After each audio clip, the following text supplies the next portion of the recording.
we have river, creek, chuan, and in the old writing they drew it V's from top to bottom, left to right, and that has now changed to this form of writing. So this is the word chuan. Also, let's look at another example, which is the sun. In the old script, it was drawn as a circle with a dot in it. So this is what we use to represent sun today. Similarly, if you take the line out of the middle, you have the word mouth, ko.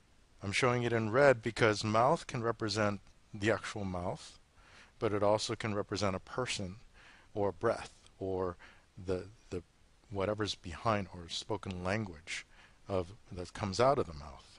Clay, as many of you know, has the cross on top and then a line at the bottom.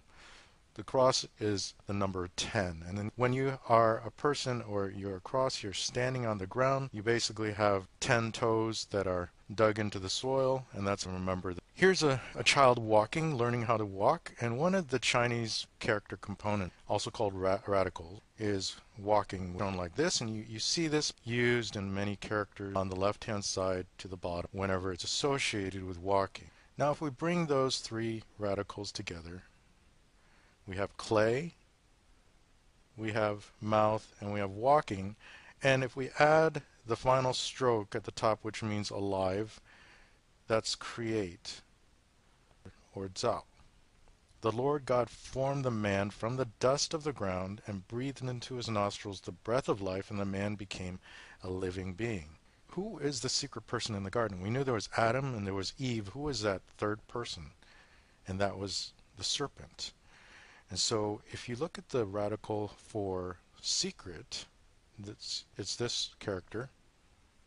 For person, we have this character.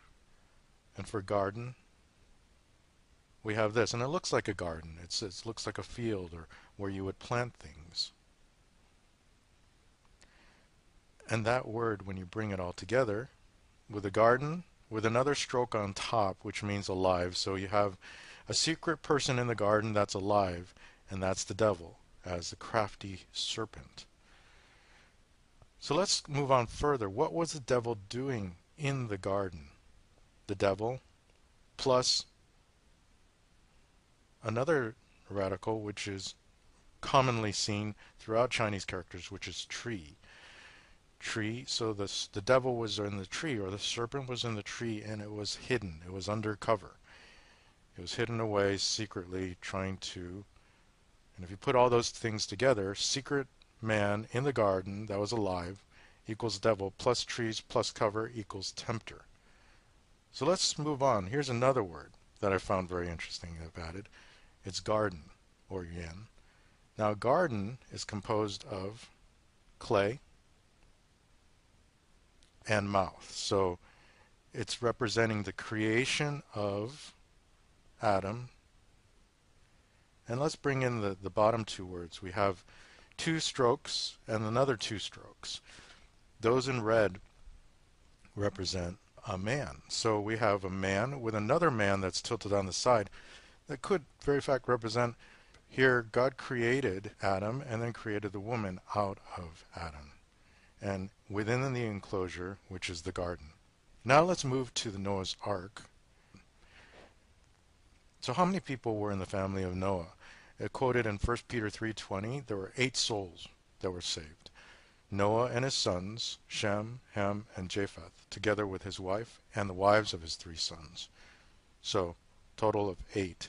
The number 8 in Chinese is shown here, and the character mouth, or being, or person who has to be fed, besides all the animals on the ark. So, together, we form that with the Chinese word vessel, and you get the word chuan, which is boat. Coincidence again, or is someone, when they were creating these characters, were they trying to remember the story of the flood in this character, chuan? Even the word flood has some meaning behind it, and many know that in Chinese history it contains an account of some type of worldwide flood. So, taking the words of flood, we have, and decomposing it, we have 8 plus united plus one earth equals total plus water, which is this three lines, equals flood. And in fact, in the ancient pictograph script, it's even more evident. You see a circle with two squiggly lines in it, which looks like water over the earth with two hands uniting it, and the number 8 at the bottom. Water. After the flood in Noah's Ark, about 100 years later, you have the Tower of Babel. And that's where all the sons and grandsons of Noah then started to build the tower. Now, the whole earth had one language at that time and one speech. And they said, let's come together and make some bricks and bake them thoroughly, and let's build a tower which will reach heaven, the tower whose top is in the heavens. So there was a lot of pride there, and of course God, the Lord, did not care for this. And the Lord said, indeed the people are one, and they all have one language. And the Lord decided to confuse their language, that they may not understand one another's speech. So this is Genesis 11:5-7. He said, okay, I'm going to create a lot of chaos, a lot of confusion. I'm going to create little pockets of different languages. So people couldn't communicate. They couldn't bake their bricks. They couldn't build the tower. And what did they do? They broke off into tribes, and they traveled far and wide.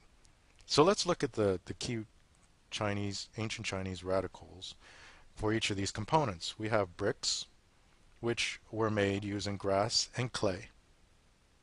And man, one, and mouth are shown here. So mankind is in red, one is the straight line across, and mouth is what we've seen in the past. So mankind had one language, and they were building bricks out of grass and clay, and put all these together, these 1, 2, 3, 4, 5 components, and you get the word ta, which is tower, which is also used, this tower word is also used for a pagoda in the ancient China, which was also used to try to reach heaven. So not only is the word representative of what was behind the story of the Tower of Babel, but also the cultural building of towers was brought into China, with pagodas being seen everywhere. Now, this is the year of the ox, we know that, and on the left hand side we have a picture of the ox and Niu, which is the Chinese character for ox. We have Yang, which is shown there next to it.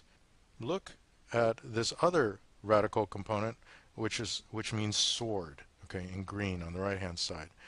If we bring all those together, we bring together Niu, we bring together Yang, and we bring together sword, we have the word sacrifice. And not only that, what's circled in yellow means unblemished or beautiful. So in the actual Chinese word of sacrifice, you have Niu, Yang, which are ox and sheep, unblemished, with a sword.